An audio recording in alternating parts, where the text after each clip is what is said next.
Be good, or I'll shoot you dead. We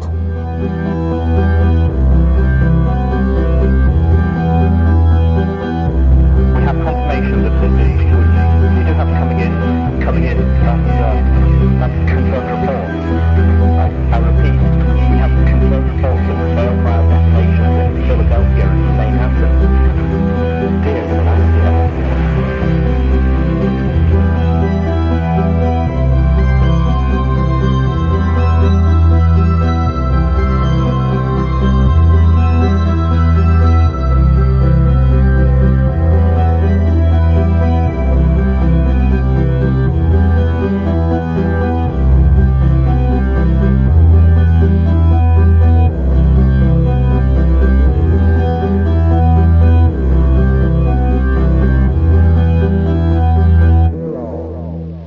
That was Blue Boy with Grave Fission. Hey there friends, I'm Nuclear Yuki, and welcome once again to a nuclear reading show. Today we're continuing on with Kkat's Fallout Equestria. And also, if you're enjoying what I'm bringing to the cold, dark wasteland, don't be afraid to tell your friends about me, or find me on Twitter as Nuclear Yuki. It's a big help. Oh, and a bit of a disclaimer, since the gangs can be a bit feisty, Fallout is owned by Bethesda, and Hasbro made My Little Pony Friendship is Magic. With all that said and done, welcome, friends, to the Wasteland.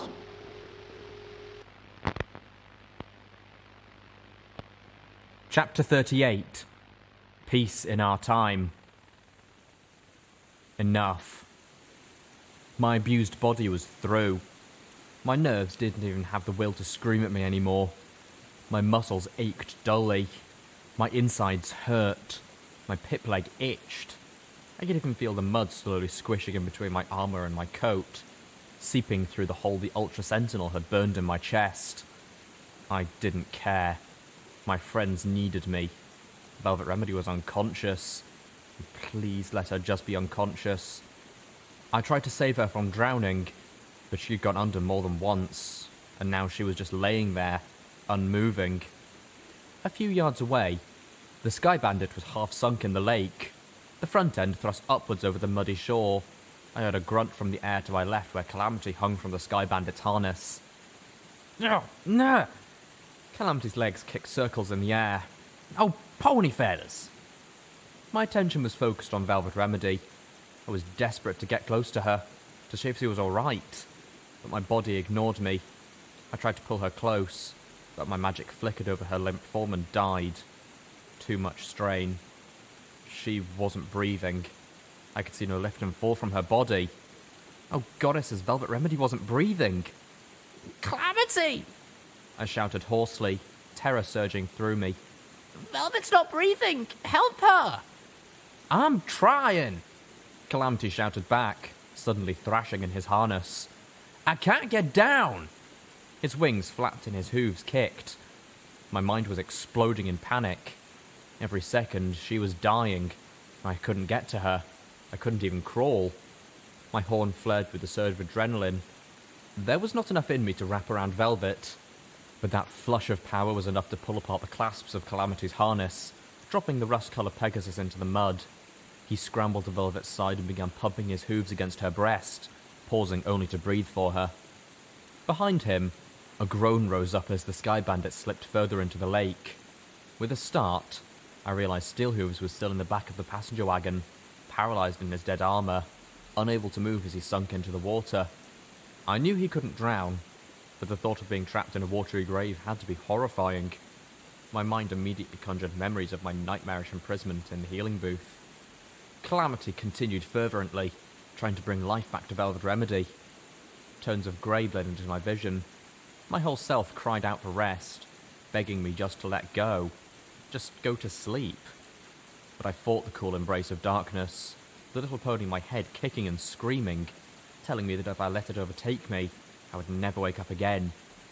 If I lost consciousness now, I would slip into a coma, and somehow, I knew it wouldn't be a peaceful sleep.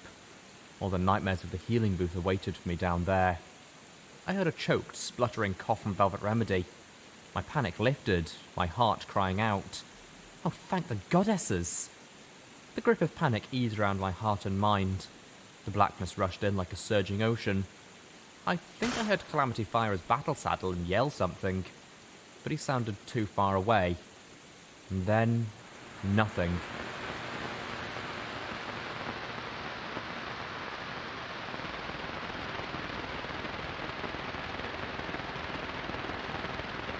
Visions of my life in Stable 2 passed before my eyes. Boring, dull, safe, and grey. Devoid of any real life. Empty of friends or of purpose. A job where I was helping no pony. Out of a sense of responsibility and hope, I braved the possible nothingness beyond the stable door, leaving that place behind, trading it for pain and horror as I searched for her. I remembered my first day, and how the daylight seemed so strange to me. Beautiful, yet odd and unhealthy, strained by the curtain of clouds above us. I saw how stupid and foolish I'd been, plunging headlong into places like Ironshod Firearms and Stable 24, repeatedly risking my life and later those of my friends, driven by curiosity and a need for answers. I was lucky to still be alive.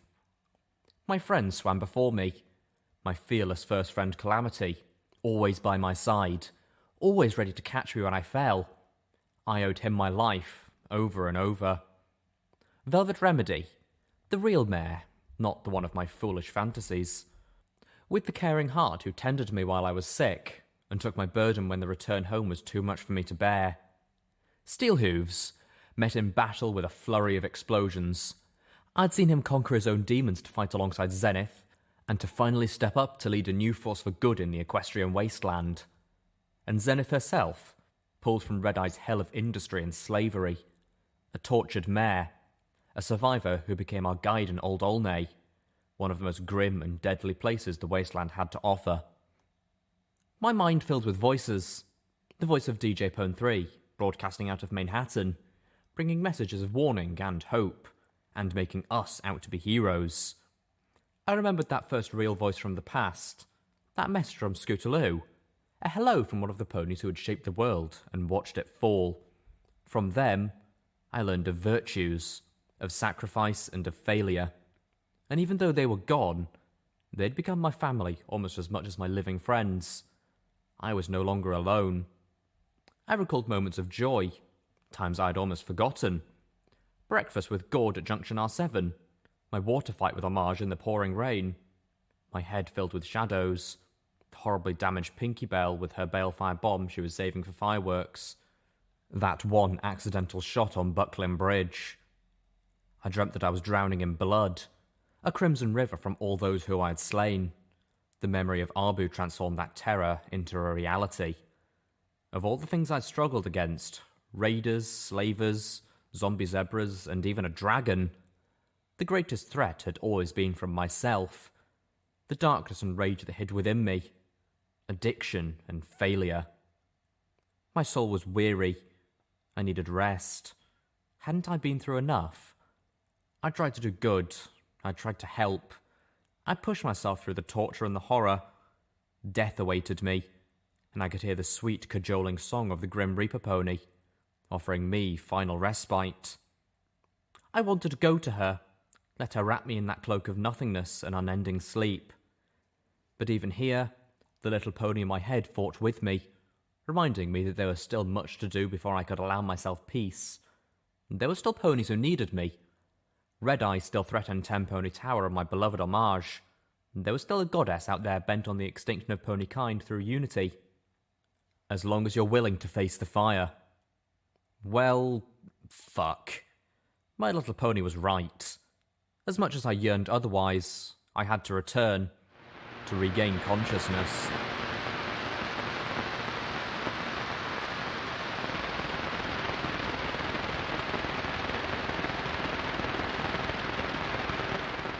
I moaned, rolling onto my side.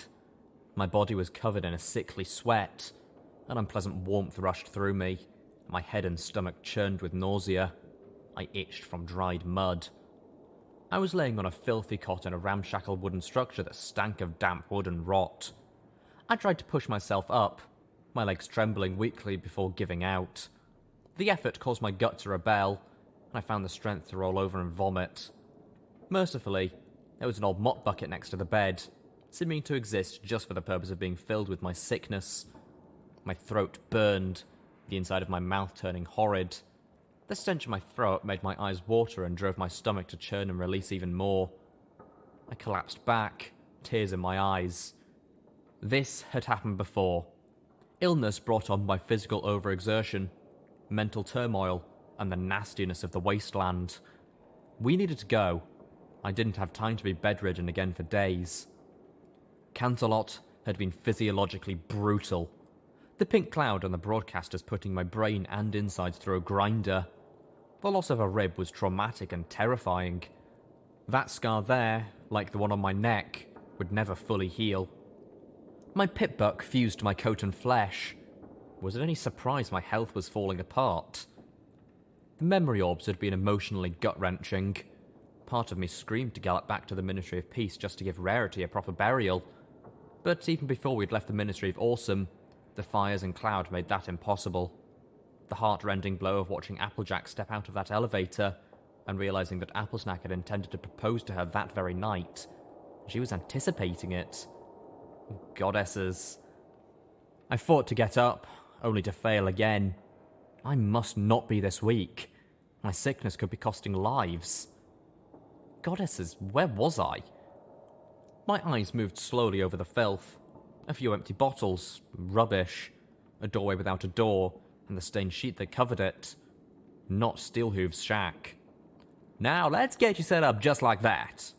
I heard Calamity's voice drift in from the next room, followed by a loud thump of metal against splintering wood.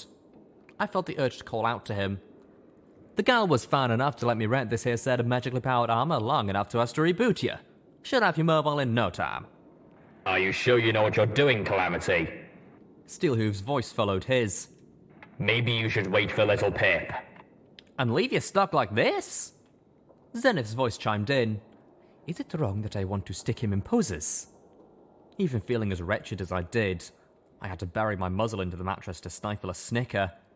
I felt better knowing 3 of my friends were just on the other side of that filthy curtain. Try it, and I will hurt you. Steelhooves warned, grumbling. Calamity, hurry! So, which end do I plug this into again? Calamity asked, feigning confusion. The levity in his voice betrayed him. Just hurry, before the zebra gets any other ideas. Thank you, Steelhooves, Zenith said quietly, for helping my daughter's village. I know it must be hard for an old soldier to help zebra kin. I mentally grasped at that through the swimming in my head. We were in Glyphmark. Through the doorway, I realised the next room had fallen still. Applejack was afraid of zebras. Steelhooves finally said. It took her little sister to show her that they were people, just like ponies. Good folk, most of them. I listened, surprised, as Applesnack opened up to Zenith. She never forgot that. Not even in the blackest hours of the war. Not even when her closest zebra friend betrayed her. His voice seemed to freeze. Steelhooves' low, rumbling voice dropped even lower. Or so we believed. Again, the room beyond mine filled with a pregnant quiet. Applejack would have wanted her rangers to protect all people, not just ponies. I loved Steelhooves a little more at that moment. After a moment, Calamity spoke up, changing the topic. How are they? Neither has awoken. Zenith's voice turned solemn. Neither? Velvet Remedy still unconscious. I once again felt a twinge of panic. How long it had been since Canterlot? Although Littlepip moans and murmurs favoured things in her sleep. Littlepip is awake. Steelhooves announced. She's probably eavesdropping. I also hated Steelhooves just a little bit right then. Go ahead and put him in silly poses, Zenith.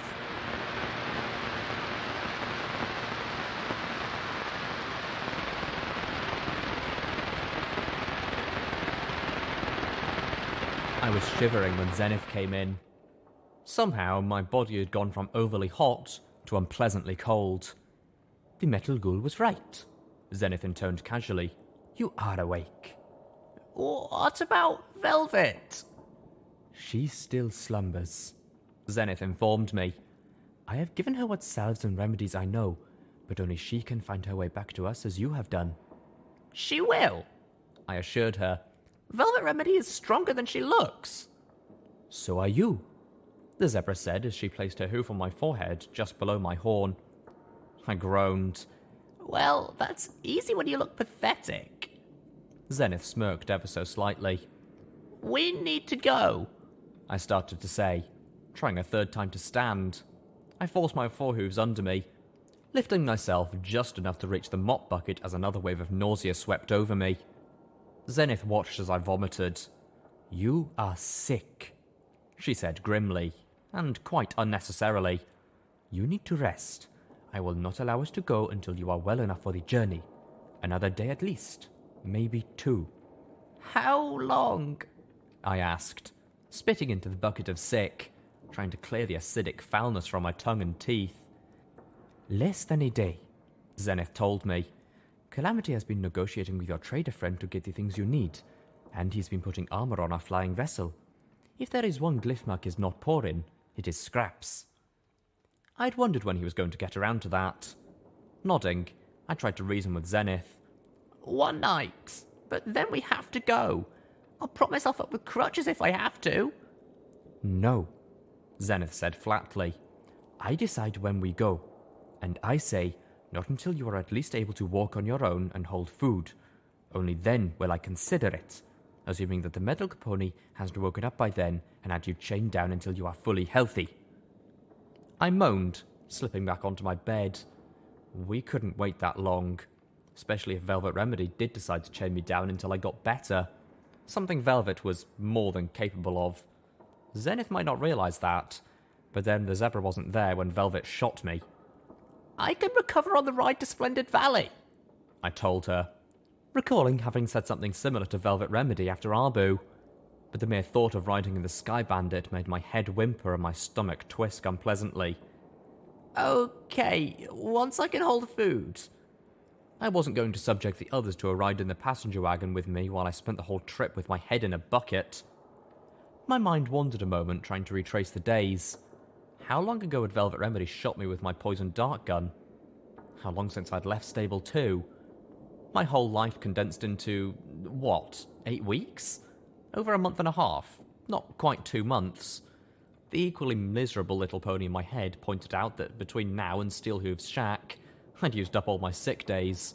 And soon the Master Pitbuck technician would have to dock my allowance. I found myself giggling. Laughter. Zenith mused. A sure sign of regaining health, or slipping into insanity. That just made me giggle harder for no good reason. Zenith got up, taking the mop's bucket handle by her teeth. The stench from it had begun to permeate into the room, and I felt simultaneously thankful towards her, and embarrassed at my disgusting frailty. I was sorry to be the reason she had to do something so unpleasant. My mind caught on something as she started towards the filthy curtain. Zenith, how is your daughter? And have you told her yet? The zebra stopped. She set down the bucket of vomit and turned to me. Zephyr is doing well. She is the doctor for these townsfolk, and plies her craft well. She is very thankful for what we have done here. Zenith sat down, staring off into the air. She and the others of her village have released me from my responsibility, so I am free to go. She looked at me sternly, and as for your second question, no, and I wish that you would not tell her. I nodded. But shouldn't she know? And Zenith, you deserve to be reunited with her. Zenith smiled sadly. She is her own man now, not the little girl I knew. I would rather she keep that strength than submit to being my child again. She looked away again. And to be truthful, I cannot be responsible for her. I do not know how. Plus, you need me, more than she does.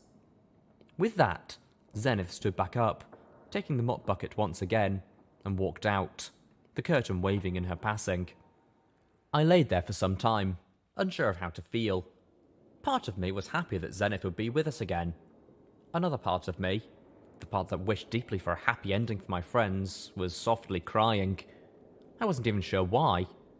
My own mother, as much as I loved her from a distance, was not as important to me as my friends.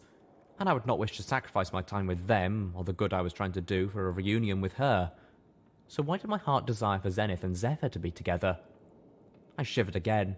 Part of me wanted to pull down the disgusting curtain and wrap myself in it, but a better part of me shuddered at the thought. I knew that, if I did, I'd just become too hot again. Instead, I curled up. A wave of weariness passed over me. We needed Zenith. I needed her. We were stronger together. Better. I would need my friends. Soon, as soon as I was well enough to function, we would be enacting my plan, whatever that was, to deal with the goddess. I moaned as another shiver quaked through my body. Suddenly, I felt nervous. Scared. I was about to risk our lives for the plan I didn't even know. I was trusting myself, which was beginning to feel awfully stupid. They all trusted me, but why should they? I hadn't told them what I was doing, just their specific parts. No one knew what we were doing. This was insane. I've got a plan for dealing with the goddess, and I've told every pony their parts, and just their parts. I'm the only pony who knows all of it. And then I took that knowledge from myself and locked it away in orbs sitting far away in Ten Pony Tower. What was I thinking? Literally, what was I thinking? I've told every pony their parts, and just their parts. Every pony? Oh, because the goddess couldn't read zebra minds. A smile broke across my muzzle. Oh, I was a clever pony.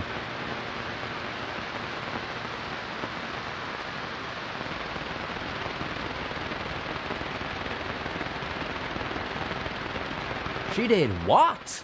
Calamity gasped, startling me from the near sleep my aching body had fallen into. Damn it, Littlepip, promise me! No. What had I done? I immediately felt awful for whatever I'd done to upset Calamity. Calm yourself. Steelhooves commanded softly. Everything was fine. Was Steelhooves mobile yet? It didn't sound like he had moved. The idea that he still might be paralyzed within his armor was horrible. I thought of how he had been trapped helpless under the water, and prayed to Celestia and Luna that he had been pulled out quickly. Fine. I was gone, you were immobile, and Littlepip goes poking her head into a whole heap of mess of memory orbs right in the middle of the Canterlot ruins! Calamity roared. Damn it! I know that Mary ain't got no sense at all sometimes, but I expected her to treat the promise better. Why did you expect Velvet to do if y'all were attacked? Or if the cloud got in? Turn on the shield. Steelhooves said simply. Calamity stopped mid-rant. You what now? We were inside the Ministry of Awesome, within the shielded zone. If anything happened, Velvet Remedy could have protected us with the throw of a switch. Steelhooves informed him, adding the jab. Or don't you trust Rainbow Dash's defenses? I could hear Calamity let out a defeated sigh. Fine. Okay. She's not responsible for Velvet Remedy's condition. Steelhooves added. In fact, she risked drowning to save her. I know that. And I'm not mad at her cause hell, I'm not even mad at her. I'm just mad. Calamity admitted. It feels better than being worried sick. I heard a crack of wood and dust shifted down from the ceiling boards as the small building shook from Calamity's kick. I could understand the sentiment. Hell of a time to let everybody down, Calamity. What? I seem to recall you saved them. My thoughts echoed Steelhooves' sentiment. Calamity had caught us, and then he said Velvet when I couldn't. Yeah, well, they wouldn't have needed so much saving if I had just flown us out of there. It's my fault we ended up in the moat. Hell, I don't even remember touching down. Calamity! I called out weakly. Stop! Just not your fault. That was all I had the energy to shout, and it left me panting.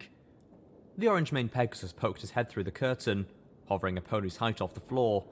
Littlepip, I'm sorry. I thought you were asleep. Part of me regretted letting him see me like this. I was drenched in sweat. My coat was matted to my skin beneath. I hadn't bathed since being dropped in the mud. I shook my head, and then weakly hoof-waved him in. The Pegasus landed to pass through the doorway, stepping up to the old stained mattress that served as my bed. Can I get you anything? Water? A blanket?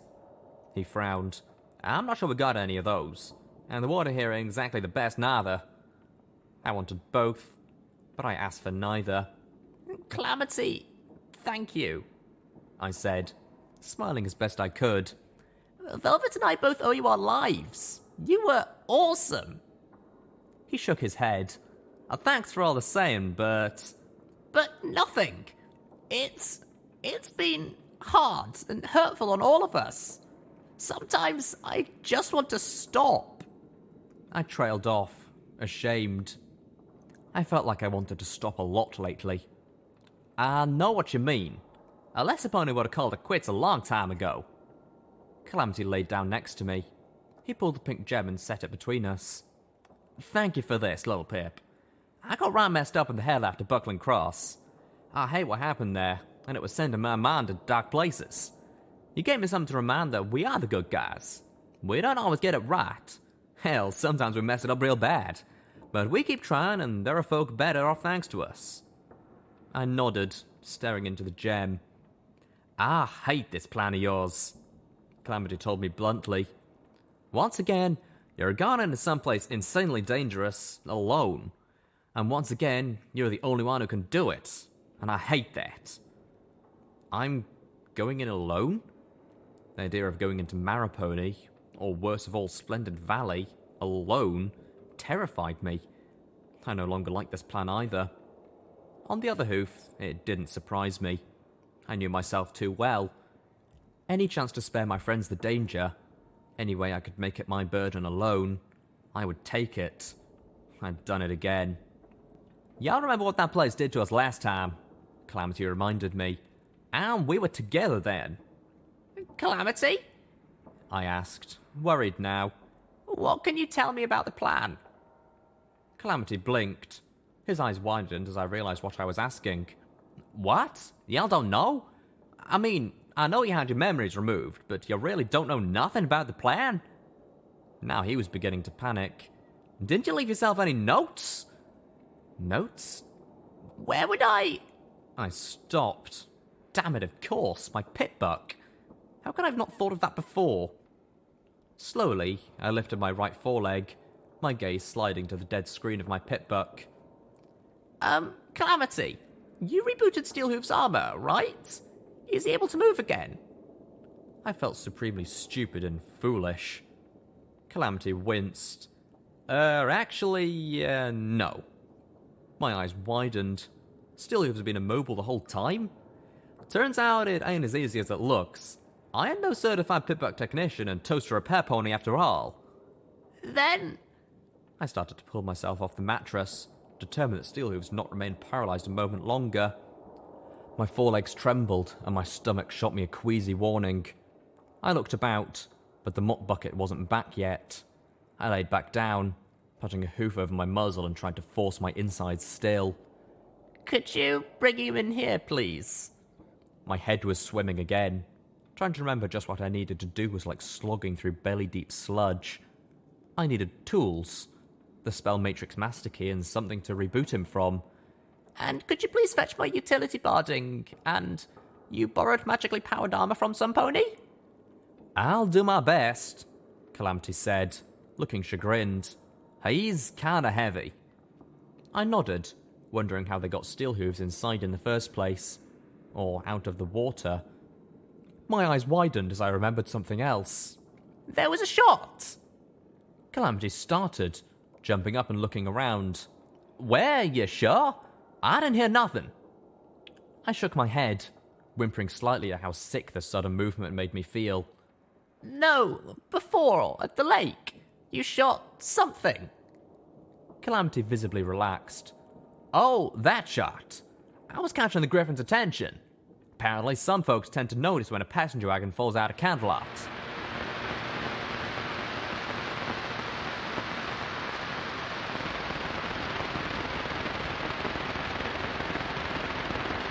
Steelhooves sat silently by my side. I was feverish and having trouble focusing, but I was finished. I started disconnecting my pitbuck from his armour. glancing once more at the set of badly damaged power armor laying in the corner. I'm sorry. I told him, wiping a sick coat of sweat from my face. We should have had you moving faster. I felt so tired. Steelhooves said nothing, but it wasn't a damning silence. His tail shifted. I put my tools away. Done. I cast another look at the armor Calamity had rented for this and winced. Sometimes things were just unfair. It was Steel Ranger armor, torn up but with a still functional spell matrix that I'd been able to use to restore my Pip-Buck, and then use my Pip-Buck to restore Steelhooves. There were still traces of pony blood on it. I'd chosen to restore my Pip-Buck first, not merely because it was easier, but because I felt Steelhooves would rather not be connected directly to the other armor. The magically powered armor had been taken from the body of one of the rangers we had killed in Stable 2. From the damage, it was a pony whose Steelhooves had put down himself. Steelhooves stood up. He tested each leg and then stretched. Thank you. He said solemnly. Now rest. I curled up, part of me hating that he saw this but unable to properly care. I really wanted nothing more than to sleep, and hopefully not dream. I watched him as he turned towards the doorway. He would just walk out as if everything was concluded. But it wasn't. Apple snack? I whispered, but knew he heard it by the way he stopped. I wasn't sure if this is what I should do, but no more secrets. I saw you. You see me often. In one of the orbs. In the Ministry. I told him. It was the memory of a guard. He was assisting Zakora on a mission to help get her closer to the Caesar. Steelhooves said nothing, but the temperature in the room seemed to drop. You were going to propose to Applejack that night. I looked to him, my heart squeezing in my chest. I'm so sorry. Closer to Caesar. Steelhooves repeated. To do what? I closed my eyes. I don't know. Spy on him, I think. Or assassinate him. I shook, feeling a chill that was more from sickness than reaction to his words. I don't know, but I don't think so. I wasn't sure why. Maybe it was the way that Zakora had worried about pony deaths, or how her inexpert fighting skills caused her to likely kill my host by accident. But I didn't feel like Zakora was that kind of killer. I cringed as I realized I was. She was a spy. Simmer down, Sally. Zakora ain't no spy. The world was filled with sharp-edged irony. Steelhooves stood there, as unmoving as he had been all day. Finally, he said, It wouldn't have mattered. Killing the Caesar wouldn't have stopped the war. The Legatus Legionis would have simply stepped in. And, if anything, he was worse. I swallowed, my mouth tasting filthy. Steelhooves. Apple snack. I'm not judging you. I'm saying... What was I saying? I fought for words. I'm saying I understand now. I know what you meant when you said I made it easier for you to live with yourself. And... I'm sorry. He nickered. Applejack never knew the truth about Zakora either. I told him. And she loved you. She tried to fight for your relationship because she loved you. And, I think, because she understood. Not approved, but understood. Steelhooves walked out.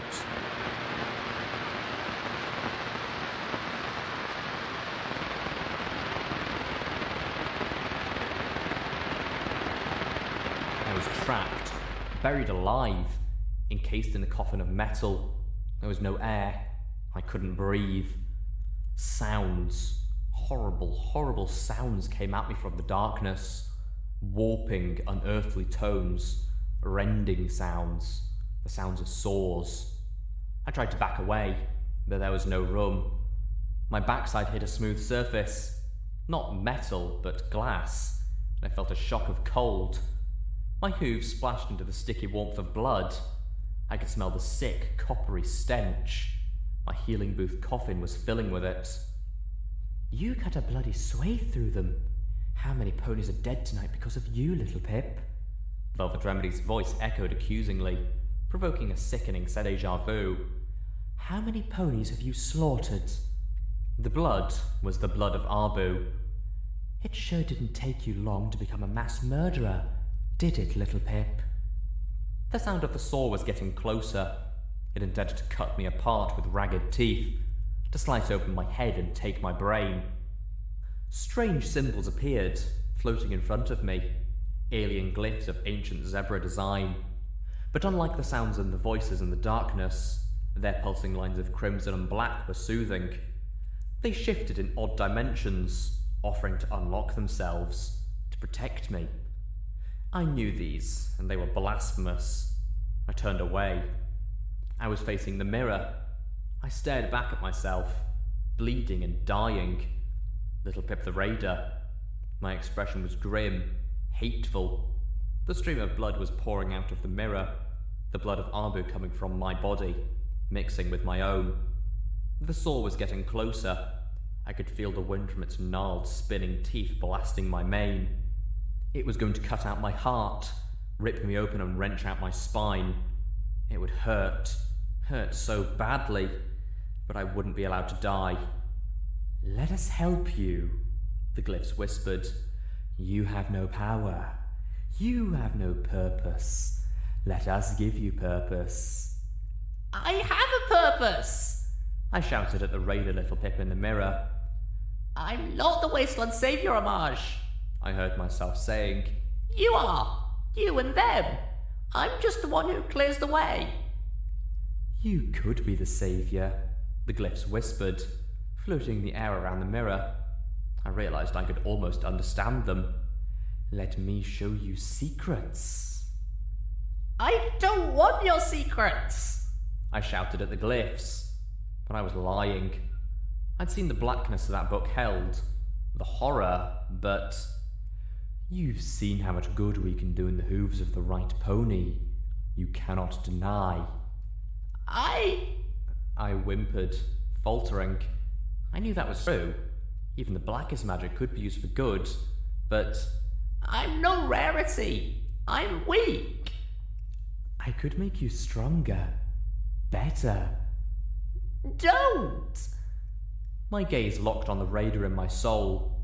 She trembled, dying from blood loss. She was grotesque, horrible. I'm not this! I cried out. I have a purpose! It's not us, is it? I heard my voice cry. We're not the right group of friends. We can't bring Equestria back. No! Spike's voice laughed at me. You're not! The saw was so close now. If I didn't take the glyphs for protection, it would start cutting me. Let me show you so many secrets. No! I screamed, crying. I wanted those secrets. I tried to fight, but I really wanted them. The saw was gone. The noises stopped. The healing booth was no longer a coffin, and I was no longer alone. Enough of this, Rarity said, stepping forward. She glared at the glyphs. You leave her alone. When? How? The beautiful white unicorn gave me a sad frown. I was not that strong either. She stared back at the glyphs as the other ministry mayors walked out from the darkness behind me.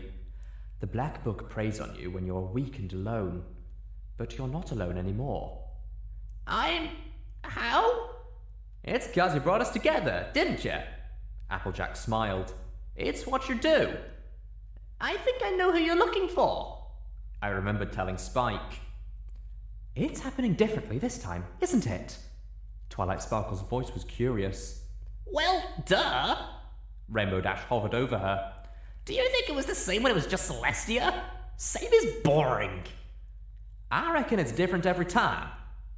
I was confused, yet comforted. I didn't know how, but they were with me. And with them, I had the strength to refuse and to fight. But you don't want to fight, do you? Let me give you a taste of what I can offer. Hey, Pinky! This is a great party, but I've got something that'll make it even better! Pinkie Pie said dourly, her expression cross. She was staring at the floating runes, but I didn't think she was seeing quite what the rest of us were. You've got to try these. Just take one. They'll blow your mind. Her hooves stomped. Another voice echoed out of the darkness. Have you given up your principles for the greater good yet? Red-Eye asked. I see you've already become a monster. Or did you think I wouldn't hear about Arbu? The blood began to rise. I don't like this fella, Applejack hissed. And look at that! Red-Eye's voice mocked as I felt a burning in my right foreleg where my pit bucket merged with my flesh. You're becoming more like me every day. I'm not like you, I asserted, lying again. and I'm not a monster. I knew I was. I could see it in the mirror. Corrupted kindness, Trixie's voice accused triumphantly, her image floating above the mirror. Fluttershy stepped forward. How would you know? I'm the goddess. I know everything. Hush now, Fluttershy commanded, staring. Quiet now. The image of Trixie faded, looking abashed. Power, the Black Book cajoled. Purpose. Together we will unlock the world. Don't listen to it. Rarity strengthened. Applejack rested a hoof on my shoulder. Y'all already got a purpose. You're the bringer of light, ain't you? I don't even know what that means. I shook my head. I don't have a purpose. I'm lost. I have no idea what I'm doing. Now listen here, Applejack said sternly. What I'm telling you is the honest truth. You do have a purpose. You're the one that brought them together, she said as images of my friends floated at the edge of my vision. My living friends. Calamity, Velvet Remedy, Steelhooves, Zenith, even Pyolite. They were here with me too. I felt tears. You found the good ones, draw 'em out, clear a path and light the way. Applejack smiled gently. There's a name for that, you know. I wanted to believe her so badly that I was trembling. But... I turned back to the mirror, to the shot-up, bleeding, dying Littlepip in cobbled-together, gore-stained raider armour, barely standing as she faced down her next kill, little Macintosh floating in front of her, pointing upwards. But this is my soul, isn't it? Of course it is, silly, Pinkie Pie said, hugging me suddenly and pointing at the mirror. You're just looking at it wrong. Look behind you.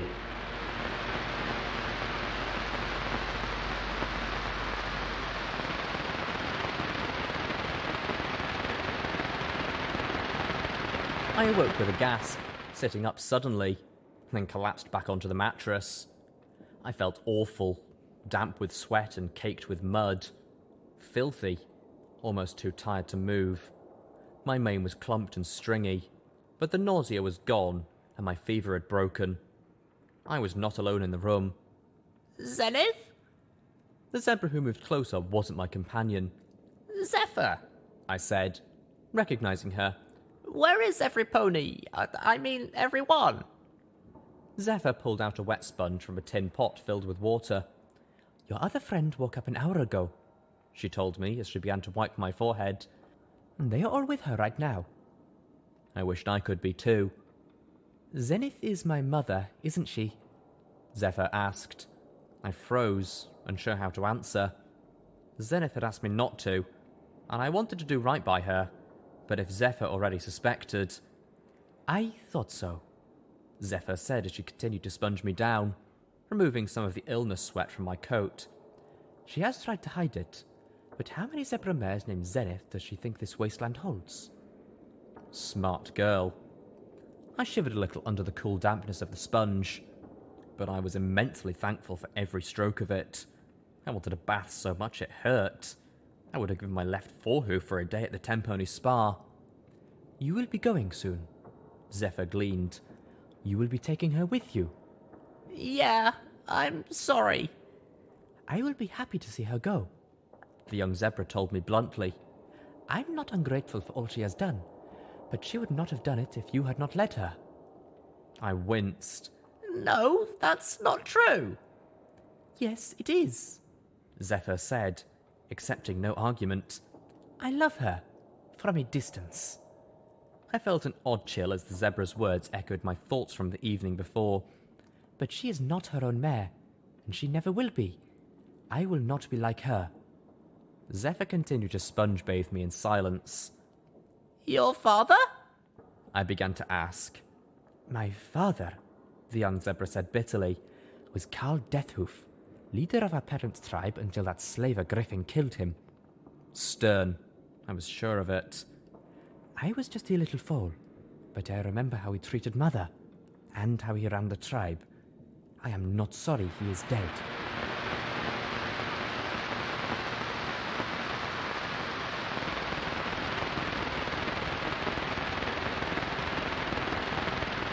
I knew I shouldn't be moving. My body wanted nothing but more rest. But I had to see Velvet Remedy, and I didn't want to go back to sleep. There were things waiting for me in my dreams, and not all of them meant me well.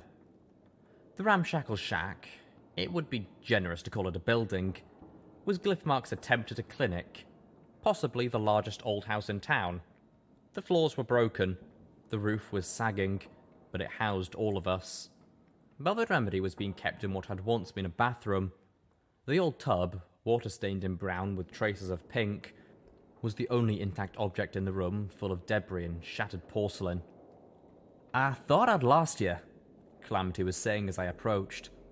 I stopped, backing out of sight, not wanting to interrupt. My legs cried out that this was a good time to lay down, or at least lean against something. They were weary and tired of bearing my weight. And if I refused to sleep, the least I could do was get off them. Now you know how I feel every time you go off and do something reckless, Velvet replied without malice. I don't think I could take this anymore without you, Calamity told her. I'm struggling here, Velvet.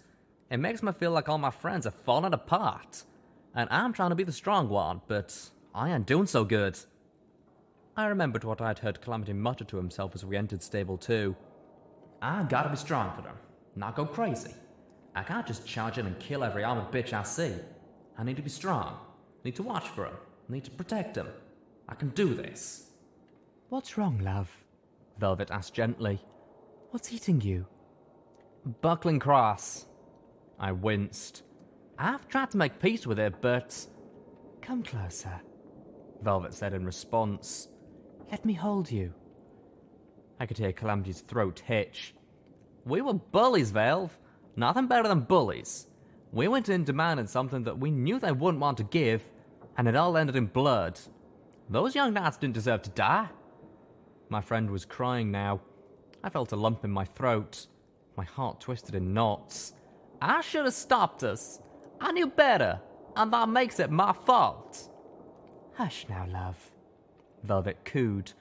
She knew there wasn't anything she could say, so she wisely said nothing. I imagined she was holding him as he cried into her mane. Anne, I'm terrified that I'm losing you too, Calamity said brokenly. What? No, love, Velvet soothed. You're not losing me. That crap you pulled at the Ministry of Peace is different, Calamity asserted. There was strength in his voice. I could tell he had pulled back from her. No, don't say anything. I understand why you did it now, I guess, but you're too wrapped up in Fluttershy. It ain't right nor healthy, putting all your faith in a pony you hardly know. I know Fluttershy, Velvet insisted softly. Yeah, but there are things you don't know, Calamity replied, and all sorts of alarm bells started going off in my head. Oh? Velvet asked, and I swore the question sounded like poison. Like what? Calamity faltered.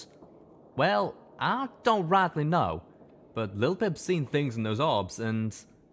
I could hear from the timbre in his voice that he knew the hole he was digging, so he changed tack. Just remember what DJ Pone 3 always says is the one big truth of the wasteland. We all done things that we regret. And, well, sounds to me like Fluttershy had some regrets too. And Littlepip is keeping what she knows secret, isn't she? To protect me, no doubt. Velvet hissed out a sigh. I guessed that Calamity nodded. What a surprise. Littlepip keeping secrets from her friends. I swear, if there was an element of frustration... Velvet, please, Calamity said softly. Don't be mad. She means well, really. And do you think she's right? Do you think I need to be protected from whatever this is? I dunno, Calamity struggled. After the Ministry of Peace, maybe? He found a more solid ground as he told her. I just know that you shouldn't get so wrapped in trying to be your idol. I had a sudden flash of Pinky Bell, and I bet Velvet Remedy did too. You're a wonderful, loving, caring pony all on your own. Just be yourself.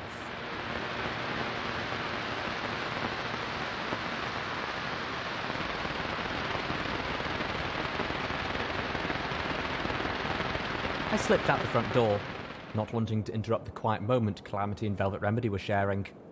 I blinked in the odd daylight, once again recalling how strange the air seemed without the healing light of the sun. Ditsy-Doo waved at me. I blinked again, taking in sight of Ditsy-Doo's delivery wagon. Absolutely everything. Yes, I do deliveries. She'd picked up a new companion, I noticed, a Griffin bodyguard in Talon armour. Now I knew who Calamity had rented the Steel Ranger armour from, and which Griffin he'd been signalling. Zenith had given Glyphmark a buck to the town's economy, and Ditsy-Doo had taken only days to start trade with them. That was amazingly fast for word to have gotten out. I suspected a little of Homage's hoofwork. A little lavender filly with a blonde mane trotted up to me.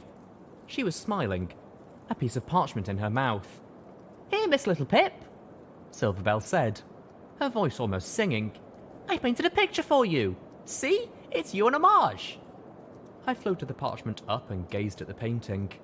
It was a crude child's painting, and it was the most beautiful picture I had ever seen. Oh, you're crying? Don't you like it? I tried really hard. I love it! I knelt down and hugged the filly gently. I wondered what I had done to deserve such an innocent and wonderful gift.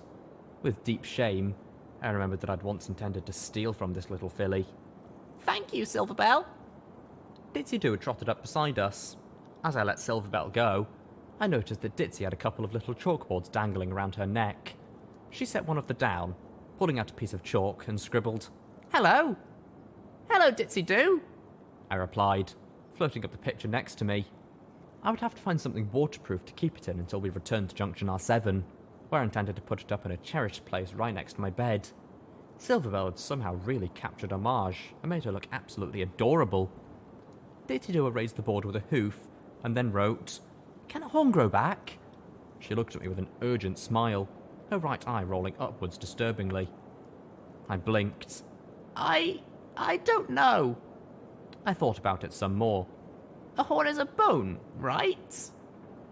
Minutes later, Velvet Remedy was kneeling next to Silverbell, the older mare's horn glowing as Ditsy-Doo, Calamity, and I watched. Now, I've gotten a lot better at this spell, Velvet cautioned, snarkily adding, thanks to an abundance of practice. But all I can do is help the physical horn grow back. I do not know if her magic will heal, or how long it might take. Thank you, Miss Velvet Remedy, Silverbell chimed softly, understanding.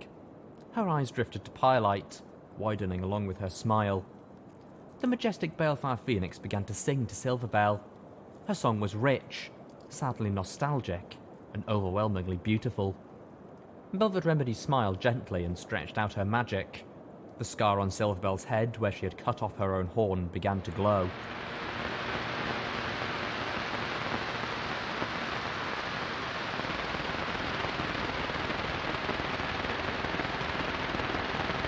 What do you think's going to happen to Silverbell? I asked Velvet Remedy as the Sky Bandit pushed its way through the smoke-yellowed sky. I truly don't know, Velvet replied, giving a polite cough. I hope, with her horn reformed, that her magic will swiftly return, but the wasteland has never seemed that forgiving. She coughed again, and I found myself joining her. We were skirting the edge of the forest, heading towards Splendid Valley by way of Ponyville. The fires of the Everfree Forest were choking the air in every direction around it. The forest had been burning for over a week. Now, it was consumed in flames and a thick fog of smoke. but from what I could see, it seemed absurdly intact. Damn, you'd think the whole place would be ash by now, Calamity called out, flying low to keep us out of the thicker smoke.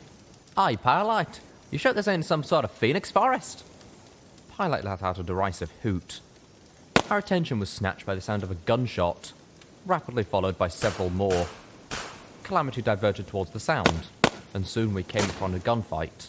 Two groups were battling between the cover of rocks and what looked like the charred corpse of a river serpent. It looked like raiders. Raiders? Seriously? I've already wiped out the raiders of Ponyville. What do they do? Respawn? Who are they attacking? I asked, bringing up my EFS and trying to get a fix on both groups through the haze. Other raiders, I think. Calamity banked and I got a better look. Sure enough, 3 younger raiders seemed to be holding out against 4 older ones. Neither side had lost a pony yet, but one of the 2 bucks in the younger group had taken a shot to the leg and was bleeding badly. I was mildly surprised that Calamity hadn't started shooting yet. Shouldn't we help? Help who? Calamity questioned. I ain't sure who the good guys are here. If any pony, I'm feeling a bit gun-shy after recent events, and I don't want to start shooting the wrong folk. Velvet Remedy gave an exaggerated sigh. There are more ways than that to help. She waved her horn as it began to glow. Below us, Velvet Remedy's shield began to snake between the 2 groups of fighters. Excuse me? Velvet Remedy's magically amplified voice rang out. Could you please lower your weapons for a moment and tell me why you are fighting? What the hell? One of the older raiders responded by tipping up the muzzle of his rifle and taking a shot at Velvet Remedy. The bullet struck the now well-armoured wall of our passenger wagon. Wrong, Velvet Remedy informed him. Magic burst from her horn, striking him with her anesthetic spell. The raider buck toppled, paralysed. Let's try that again. I'd floated out my zebra rifle, thinking I really needed a weapon that used more common ammunition and did not set ponies horrifically on fire. I was holding myself in reserve. Calamity and I exchanged glances as we let Velvet Remedy's tactic play out. You got a death wish or something? One of the older raiders shouted out. Are you out of your fucking mind? More shots rang out. Both sides were still trying to shoot at each other through Velvet's shield. Neither was having any luck. They're raiders! One of the younger bucks shouted up at us. They wiped out the Republic. They wiped out the what now? I asked, confused. A little town up north of here, Calamity informed us. I protected a few caravans travelling between it and New Appaloosa. Bizarre, cut-like group of weirdos, but not bad ponies. Certainly didn't deserve to be slaughtered. And who are you? Velvet asked. Wah! Calamity shouted as one of the larger group hurled a homemade explosive at the Sky Bandit.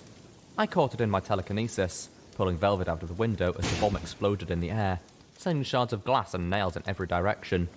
Steelhoof stepped between Zenith and the window, his armour deflecting the shrapnel that found its way inside.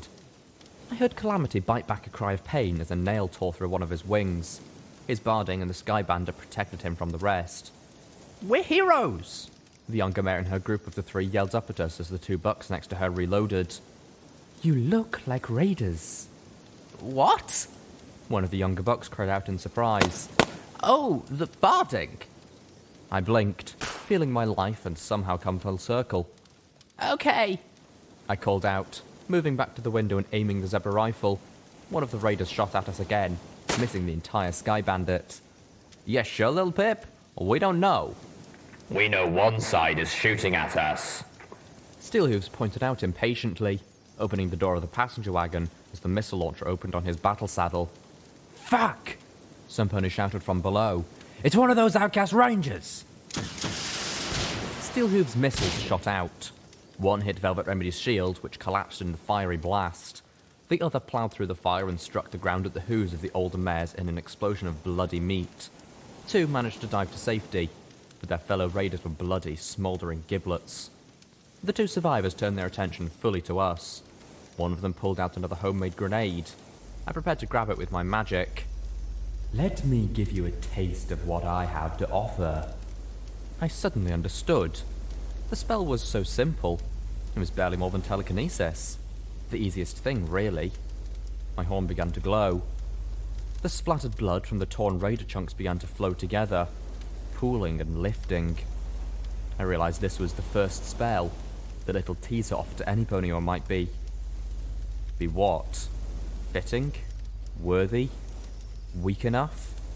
Now just form the blade. Be unwavering. No! I shouted, my scream simultaneous with the raider's throw. The blood splashed back to the ground, seeping into the soil.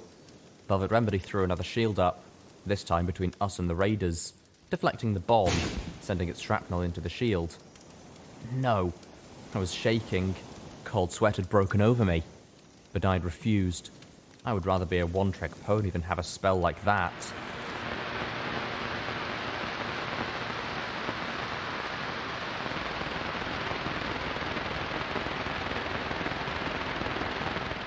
I've never seen a zebra before. The olive buck walked around Zenith as she watched him apprehensively. I mean, not a real one. You don't look like the ones in the pictures. He tilted his head, brushing a wisp of eggplant-coloured mane from his face. Can your eyes really glow? Steelhooves had made short work of the battle as we had landed. Velvet Remedy was tending to the wounded buck, and Calamity was talking to the group's mare, who would recognise the Pegasus from tales of his caravan protecting. Her eagerness to chat with him about hunting raiders had convinced him that we had aided the correct side. We had yet to trade names. Haven't you heard about the Wasteland Heroine? The younger mare in scavenged armour said politely. She and her friends swoop in and save the day, shooting the bad guys and monsters dead. Pow, pow, pow! The amber mare's magenta eyes were wide and she was nearly squealing. We're going to be just like her! My ears fell back, and I cringed a little inside, happy I was not wearing my stable barding anymore. Calamity was looking at me, the hoof to his muzzle, snickering. Damn it, why was he snickering? Are you sure you want to put yourself at risk hunting raiders? Velvet Remedy asked carefully as she wrapped the buck's hind leg in healing bandages. I'm sure the Wasteland Heroine wouldn't want you getting hurt. The way she massaged the name made me flush with embarrassment. The radio was bad enough. I took a step behind Steelhooves, my ears burning. Oh, no, her patient insisted. A khaki-coated pony with a vanilla-coloured mane. But she wants us to help make Equestria better. DJ Pone 3 says we all need to learn from her example. She can't be everywhere at once, the olive-coated second buck explained. It's up to the rest of us to be brave and step up, helping fight the good fight. This was too much. I never deserved my reputation, but after Arbu, this was unbearable. Why should any pony idolize me? I wanted to bury myself in a hole somewhere until this was over. You're a lifesaver, the khaki-coated buck told Velvet Remedy as she finished binding his wound. If anything, the Equestrian Wasteland needs more ponies like you. Velvet blinked in surprise. Why, thank you, she breathed. Hey, the buck exclaimed, his eyes widening as he stared at Velvet Remedy. You sound kind of like that gal on the radio, the one who sings the new songs. Pylite landed on Velvet's tail and sang out a musical note. Velvet Remedy blushed. You have a good ear. At least she was used to having fans. Wow, Olive Buck said, staring at Steelhooves. Are you really one of those renegade Steel Ranger heroes? Steelhooves whinnied. I am. That is so cool. And so you're hunting raiders? Calamity asked, sounding impressed. Yep, we're on a rescue mission, the enthusiastic Ambermare said. A scowl broke over her face. Those raiders murdered every adult in the Republic and took the fillies and colts back to their fort. I guess they wanted to keep them for themselves. We're going in after them. Probably wanted playthings. The khaki buck snorted, his voice filled with loathing. Calamity bristled. Velvet Remedy gasped. They did what? Where is this fort? I asked, stepping forward, my personal embarrassment forgotten. The olive-coated buck pointed a hoof. There's an old hut on the far side of Ponyville, right up next to the Everfree Forest. Damn it, I thought I'd cleared Ponyville of raiders. This place must have been far enough out that I missed it. They've turned it into the centre of a small compound. How many? Steelhooves asked. About 12? Minus these 4, so 8. But they have guns and dogs. Zenith looked at me. No more distractions? She asked calmly, and I bit my lower lip. Steelhooves neighed. The rest of you can go ahead if you wish, but Applejack would not want her rangers to ignore a cry for help.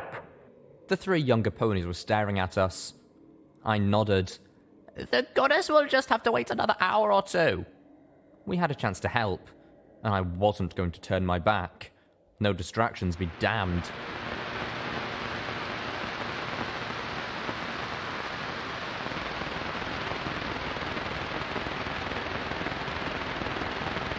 Velvet Remedy was trembling. That's... I nodded. I wasn't surprised now that I'd missed this raider group. The cottage that they had built their compound around really was a bit removed from the rest of the town. It was surrounded by a large fence of rust and razor wire, and sharpened poles impaling the heads of rabbits, squirrels, and other small animals. Sickly, poisoned trees twisted up from the barren ground, providing support for sniper nests. Dead birds hung from their branches, strung together like wind chimes. A small river slogged through the property coming out of the everfree forest, the water grey with ash. Inside the fence were kennels, some of which were used for the angry, malnourished guard dogs that roamed about inside. As for the other kennels, through my binoculars, I could see the mangled body of a pony in one of them. Fluttershy's cottage. Steelhooves confirmed. The fence on the far side of the cottage lay in broken ruin. Several trees on that side had been uprooted, and a few kennels had been crushed flat. It looked like something huge had lumbered out of the everfree forest, barely noticing what it had stepped on. A couple raider ponies were standing over the wreckage, poking at it, while a third was keeping the dogs from escaping with a shield spell much like Velvet's. I passed the binoculars to Calamity. Could you give us a flyover? Make sure we're not missing anything? The Pegasus took off his hat, threw the binocular strap around his neck, and kicked his hat back onto his head. Gotcha, Littlepip. 1 aerial recon coming up. The amber mare stared as Calamity stretched out his wings and flew. Pegasuses are cool. Pegasi. Velvet Remedy corrected automatically. Yeah, those 2. We should split up. Steelhooves recommended. Hit the main hut and the yard simultaneously. Keep them divided. I agreed. You should go with these ponies and take the ones in the yard. Zenith can free any captives and get them to safety while you take out the... 3. Velvet interrupted. You're not sending this buck into battle with a wounded leg, she scolded, especially when he might have to evade dogs. I frowned and nodded. You're right, I wasn't thinking. The fact that I regularly charged into combat wounded didn't mean it was smart, especially since this little group of wannabe heroes didn't have a Velvet Remedy of their own. I looked to Steelhooves. It looks like the foals must be inside the cottage. Calamity and I will sneak in and take them out. I looked to Velvet. I would like you right behind us with your shield spell ready. I don't want any of the kids caught in the crossfire. She nodded primly. Wait, the khaki buck said. You're taking her in with you? Are you insane? Velvet Remedy gave him a questioning scowl. I'm not helpless. You're a healer.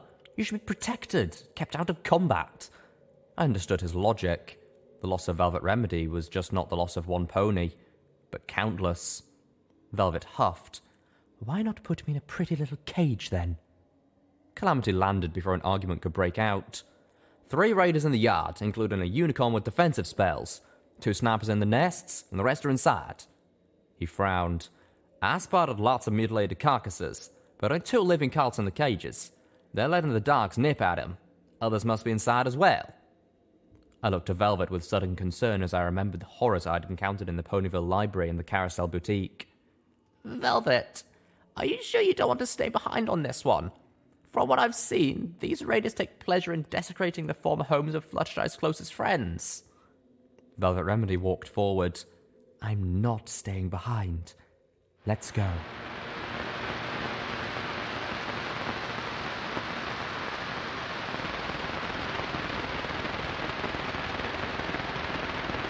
Calamity flew me in through an open window in the 2nd floor of Fluttershy's cottage.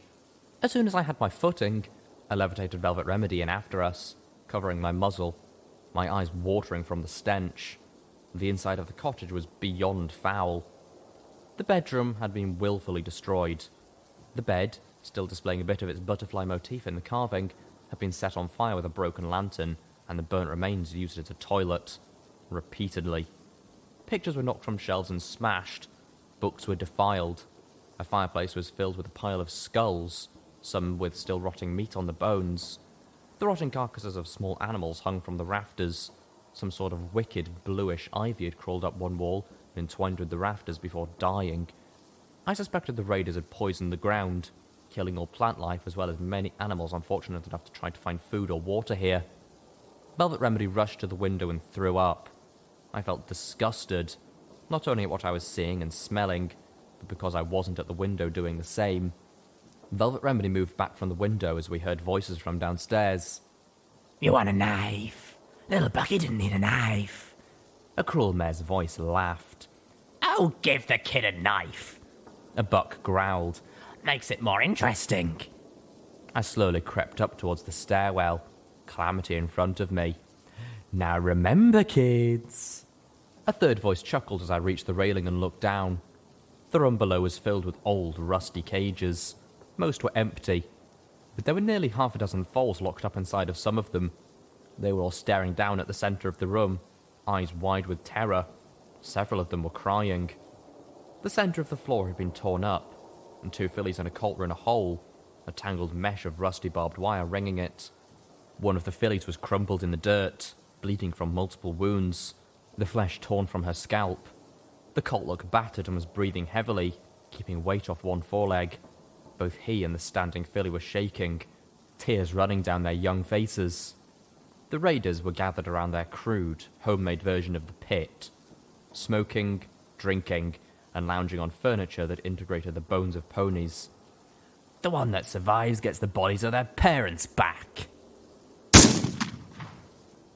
How dare you! Velvet Remedy screamed, swiveling her combat shotgun towards the second raider as the first fell. The wasteland isn't hard enough, sick enough, without you monsters making it worse. The second shot tore the left hind leg and flank off the second raider. He collapsed, screaming in a pool of blood.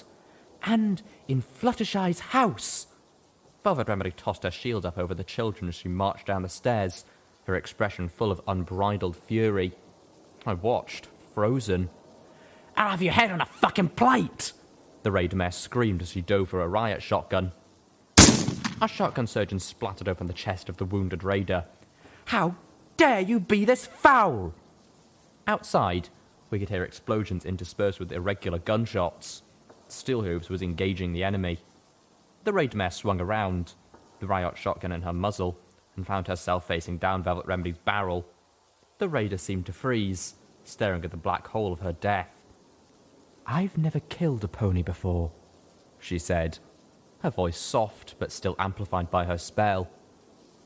This is Velvet's Arbu, I thought suddenly. At least she had the benefit that no pony anywhere would question the vileness of the pony she was eradicating. At least she was saving children, not scarring them. Velvet lowered the shotgun, turning away from the third raider's raggedly decapitated body. "As far as I'm concerned, I still haven't."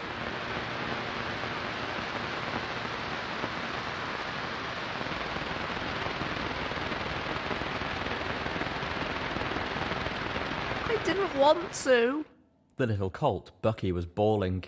I didn't mean it. They made me do it. I didn't want to hurt her. The little filly with the head injury was dead. She had expired before we could get to her. Velvet Remedy hugged the colt, soothing him as best she could despite looking shell-shocked herself. We had saved 9 foals in all. There had been 3 outside, one with a black coat who had curled up so far inside his cage that even Calamity hadn't spotted him. To our surprise, he was a Pegasus, great-grandson of a Dashite named Radar.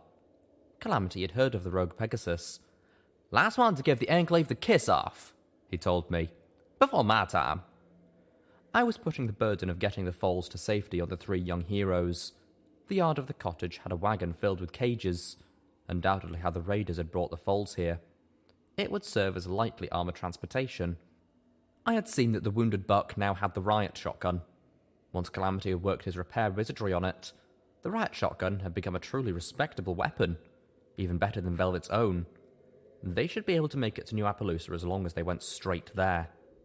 New Appaloosa wasn't my favourite place to send refugees, but it was the only place close. Junction R7 was too far, and the only place closer had apparently been the Republic, and they couldn't go back there. I wish we could come with you, I told the Amber Mare, realizing I'd never gotten her name. but we really need to be going. She nodded. Thank you. The Wasteland Heroine will be so proud of you. I looked obliquely, reddening. Yeah, I hope so. I kicked my hoof in the dirt. Anybody ever tell you you're cute like that? She asked, and then gave me a little kiss on the cheek before scampering off to her friends. They were trying to coax the little colts and fillies onto the wagon. I blinked, my thoughts blown apart. Within half an hour, the wagon was pulling away, hauled by the two unwounded young heroes. Steelhooves had ensured the raiders outside never got to harm them, and they were headed to New Appaloosa with a story of heroism and awesome might of the Applejacks Rangers. I could almost feel a warmth radiating off Steelhooves. He had done Applejack proud, and he knew it. I hoped he was beginning to finally heal. I turned and looked at Velvet. She had managed to hold it together until the wagon was moving, but as I watched, she began to tremble, and then collapsed in sobs. Calamity was there to catch her. Why does it have to be so horrible? Velvet sobbed. How can these horrible creatures be ponies?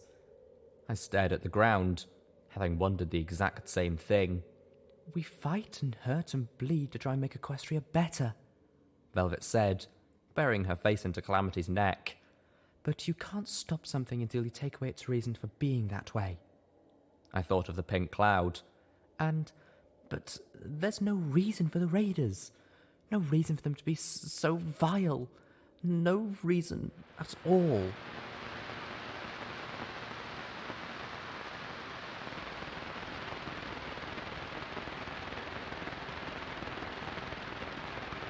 The sun was setting as Calamity landed the Sky Bandit at the edge of Splendid Valley. All about us were dead ponies and the strewn wreckage of a military camp. One of Red Eye's banners, slightly scorched, flapped in the wind. Well, we're fucked, Calamity stated as he detached himself from the Sky Bandit's harness. After the other morning, he had jury-rigged a quick-release mechanism. He had spent the last few hours skirting the boundary of the valley, looking for this camp. This was one of those parts of the plan I had told him before extracting my memories. The notes I had left myself on my pitbuck were very vague, clearly written to be reassuring but not informative. But they did include a mention that we were supposed to stop here just before flying into the valley itself.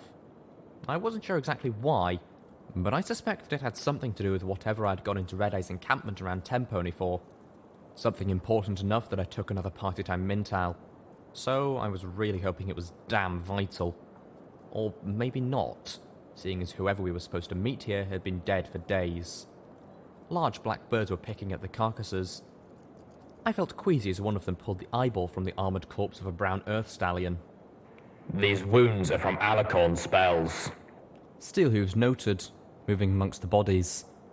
The goddess's children did this. A total massacre, and not a single Alicorn dead. Damn. I'm guessing this means the goddess and Red Eye ain't even pretending to be on the same side anymore. Not necessarily. Steelhooves offered. This could be a preemptive strike. Or maybe she just didn't like part of his army sitting this close. The more I saw, the more this struck me as part of the forces that withdrew from Tempony Tower. Either way, I doubt Red Eye has the benefit of instant communication. There's a good chance he doesn't know this happened. And when he finds out, the goddess could pass this off as an unfortunate attack by something out of the Everfree. Is that it then? Calamity asked me. Plan over? I shook my head. I don't know. I was the wrong person to ask. I looked about for Zenith. She had disappeared again. Velvet was curled up in the Sky Bandit, Firelight stroking her with a wing. Look, if we're still a go, Calamity told me, I want to leave Velvet back here with Steelhooves. She's not in any shape of doing anything else right now. I agreed, assuming, of course, that the plan allowed them to remain behind. Damn it, where had the zebra vanished off to this time? I rotated and jumped back as I found myself muzzle to muzzle with the striped face of our zebra.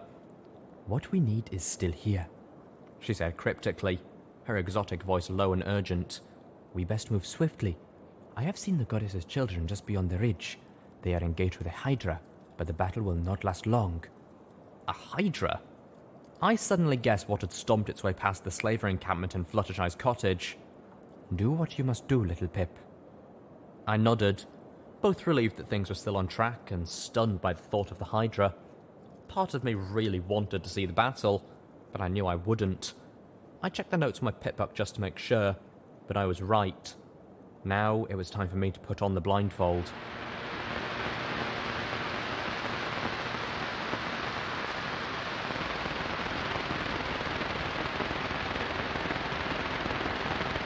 I peeked. I couldn't help myself. As Calamity soared across Splendid Valley, hauling the Sky Bandit behind him, I heard the roars of the Hydra and just had to look. One peek couldn't hurt, right? The first thing I saw was that I was alone in the Sky Bandit. That shocked me. I felt certain that at least Zenith would be here with me as well. I scrambled to the window, looking out, but there was nothing to see. Splendid Valley stretched on for miles, and I could see Maripony on the horizon, the crater filled with hundreds of hellhound holes. Thunder cracked and the Hydra roared again, telling me that I was looking out the wrong side of the passenger wagon. "What are you moving round so much for?" Calamity asked as I shifted to the opposite window. I felt a pang of guilt, but it was swiftly washed away by the spectacle of the battle. One Alicorn lay crushed and bloody on the ground. A second was in the mouth of the Hydra's head farthest to its left. The monster was absolutely huge, and the head was almost able to swallow the Alicorn whole. Only her wings protruded from its closed maw, fluttering limply as it chewed the life out of her. 3 more Alicorns swooped around the Hydra, dodging the remaining heads as they snapped at their prey. One of the Hydra heads sucked in a deep breath and blasted out some sort of gas, enveloping one of the goddess's magically shielded children. The purple Alicorn's shield seemed to protect her. She tilted up a wing, spinning in place as a second head's maw opened wide and folded in her wings. There was a flash of light where the Alicorn used to be. The head of the gaping Hydra exploded with a wet sound, the crumpled and blood-soaked form of the purple Alicorn falling to the ground. I gaped. The Alicorn had sacrificed itself and teleported inside the monster's skull. Quickly, I blindfolded myself again, thankful that my head was too small for such a grotesque tactic. "Welcome back, my guests." The chorus of voices drowned out my thoughts. "My children will guide you, that you may bask in the presence of the great and powerful goddess." My head began to throb. I felt the Sky Bandit touch down. I waited. According to my notes, Calamity would tell me when I could take the blindfold off. I heard him releasing himself from the harness. I listened as hoofsteps drew near. He stopped just outside the door, and we waited. "Why do you loiter?" Don't you know? I thought at her. "Okay, Littlepip," Calamity said, and I lifted the blindfold. There were 2 dark green Alicorns standing on the path ahead, and I could see dozens gathered around the Maripony ruins. Just standing there, staring at us, mindlessly. No, one-mindedly.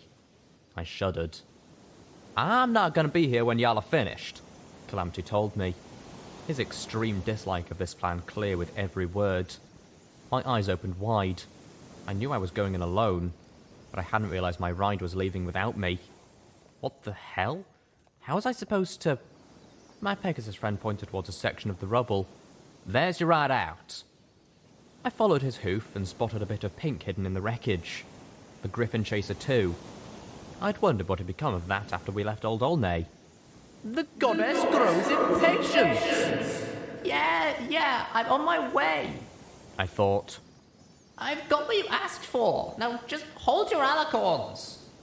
There was only one set of instructions left in my notes. Keep your eyes forward, sparkle up, stall, and wait for the signal.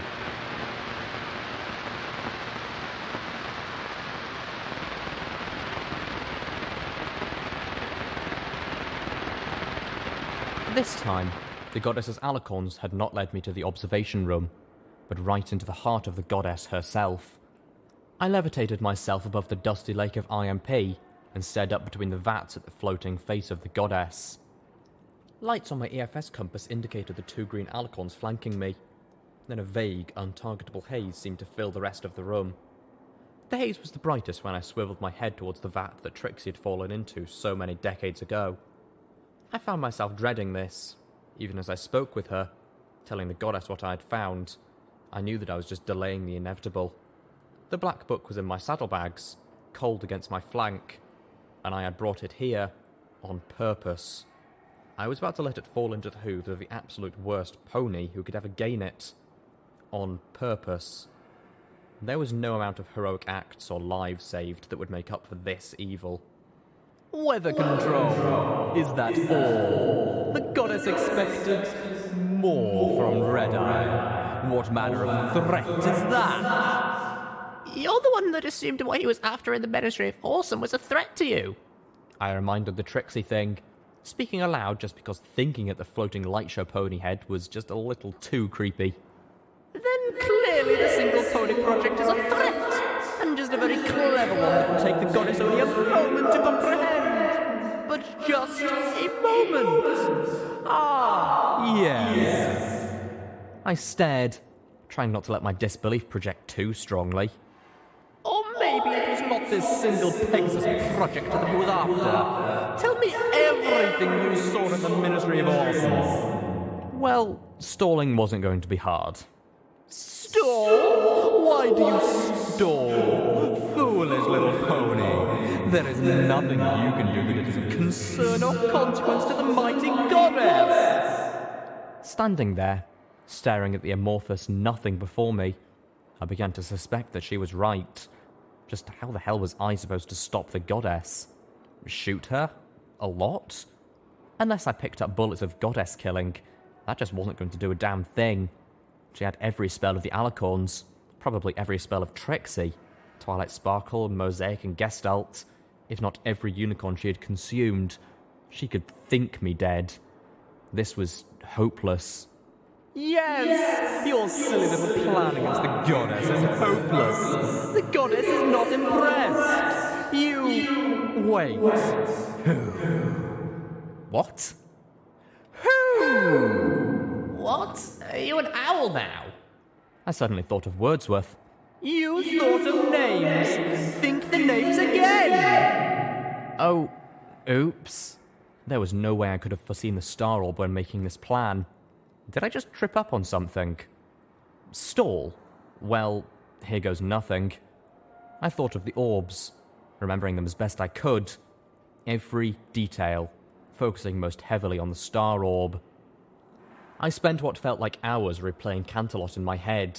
Even when I sensed the approach of others, more Alicorns I assumed, and did not stop. I went over each memory orb multiple times, but kept coming back to the star orb. Whenever I did, the goddess grew quiet in my mind. I think the memory stunned her. Finally, she demanded I stop. Enough of that memory. It is not important. I suspected deeply that it was the most important memory ever. But I didn't have time to investigate my suspicions. The location identifier started flashing on my eyes forward sparkle, but it wasn't telling me where I was. How could it? I'd been in the same place for hours. In fact, it wasn't telling me anything, just flashing, getting my attention. This must be the signal, but what do I do now? And then it told me. Run. Zenith has planted the balefire bomb beneath Maripony. Your friends are safely away. You have 38 minutes to get clear. Run. What? The balefire bomb is here? How did it get here? How did Zenith get past all the hellhounds? I knew she was sneaky, but that was beyond the pale. How could I have asked her to take the risk? And I was supposed to get out of range on the damn pedal machine? That's insane.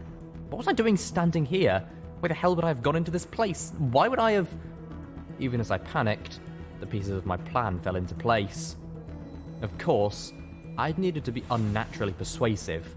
What could have been more difficult, more worthy of resorting to party time mintals, than talking Red-Eye into giving me the bomb? No wonder he'd started pulling out after that. He was taking the bomb to the camp. Tenpony Tower hadn't been under a megaspell threat in over a week. I'd made Homage safe before I'd even left. What we need is still here, Zenith had said. I remembered how small the balefire bomb looked in Pinky Bell's barn. small enough that even a little filly could move it around, if with difficulty. I remembered going to speak with Gord, but I cut out the memory of what had happened in Shattered Hoof. Blackwing, I remembered saying, I was hoping to see you. I have something I need to ask you for, and I hoped we could come to an arrangement.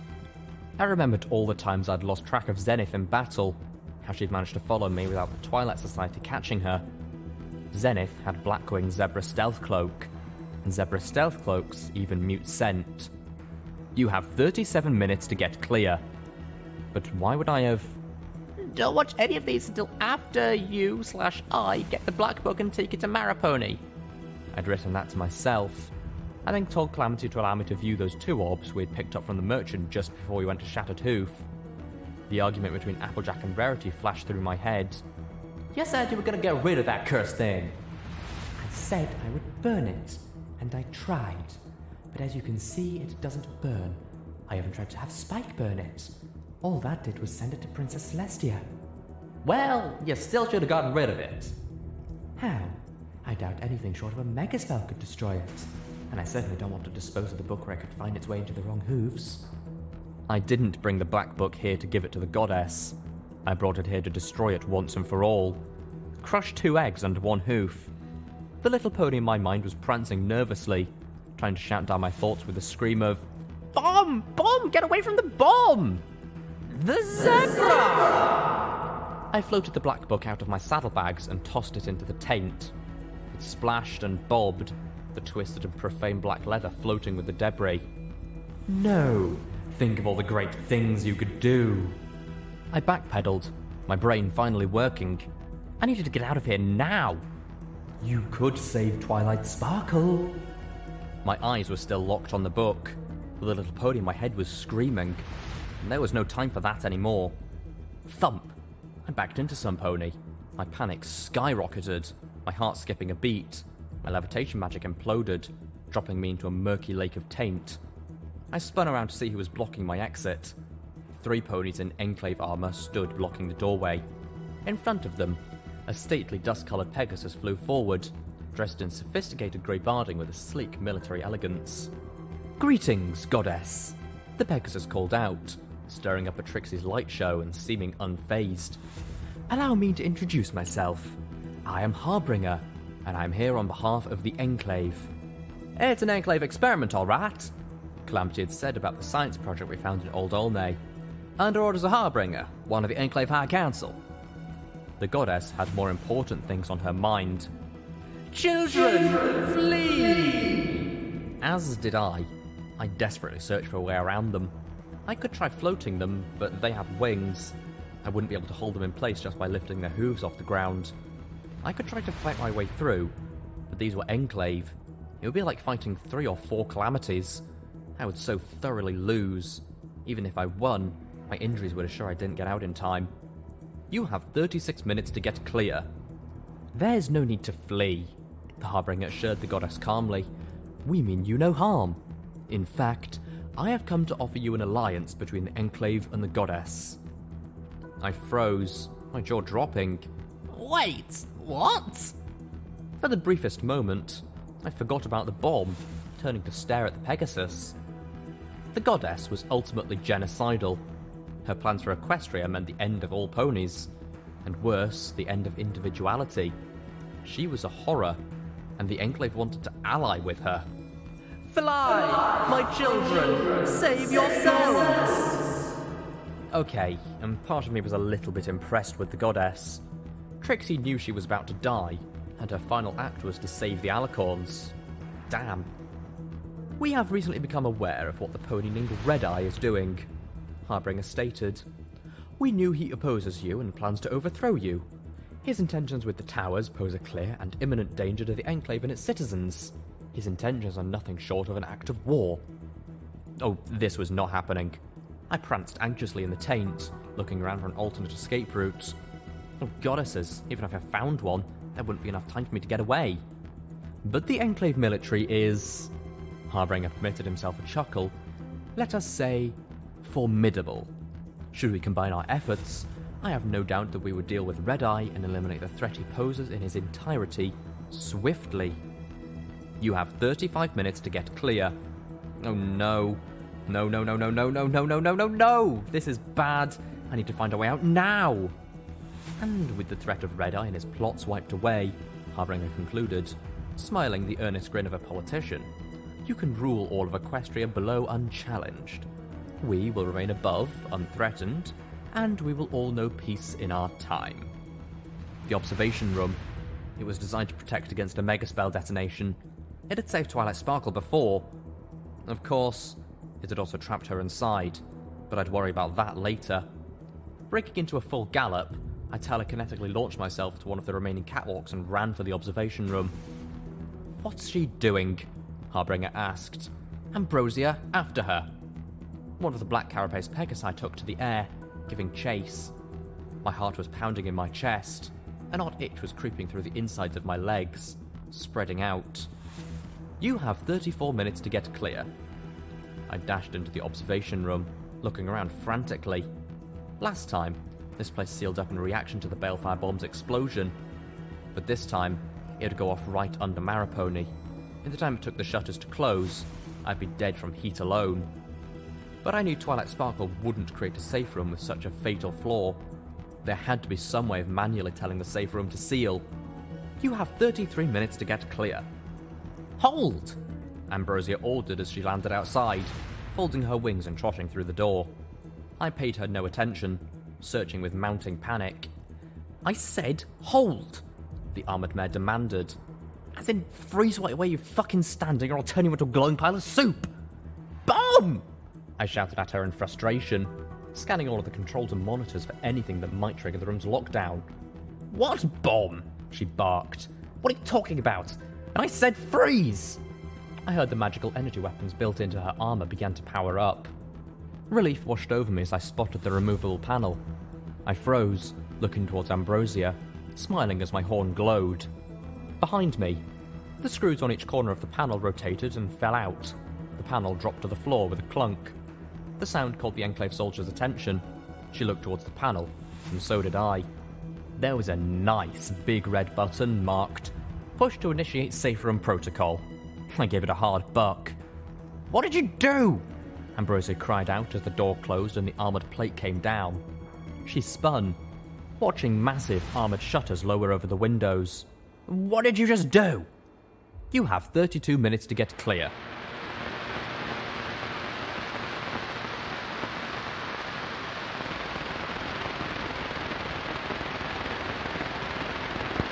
Good morning, children. This is DJ Pone 3 coming at you over the airwaves. And guess what's riding hot on my tail? That's right, the news. That bright light and roll of thunder that you lot reported from the vicinity of Splendid Valley just over 40 hours ago. One you lot has said was like a megaspell going off. Turns out that it was a megaspell going off, right in the heart of Splendid Valley. Now, I don't have a lot of details, but I can confirm that a whole mess of Alicons fled the valley less than half an hour before the detonation. And I can now confirm and report that our Wasteland heroine was on the Ponyville side of Splendid Valley earlier that day. Now, I don't know if there's yet any connection, but if I was a betting pony, I'd say our bringer of light had a hoof in what happened out there. Not really the light I was talking about, Stable Dweller. Our prayers go out to you. I hope you're okay. If you, or any pony, has any further information, please let me know, right away. As for reports of odd behaviour from the Alicons in the wake of this occurrence, or claims of seeing odd black ponies flying through the sky, I could only...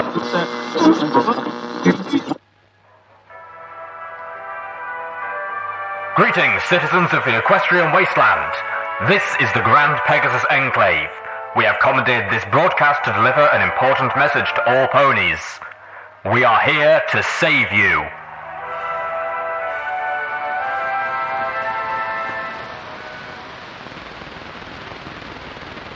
Footnote: maximum level. Quest perk added. Touched by taint 2. Exposure to taint has altered your physiology. You do not take immediate damage from radiation. In fact, you gain extra healing while being exposed to it. However, radiation continues to build up in your system as normal. And I think that's the end of the goddess. Whoa, Nelly, I wish I'd seen that light show. I mean, from a safe distance. And now it's time for the Enclave. I hate those downwing bastards. Just leave us damn wastelanders be and fuck off back to the clouds. Now I'm getting off topic. Here's some music. Skybolt. I don't want to set the world on fire. Sounds fitting. Enjoy, people. I don't want to set the world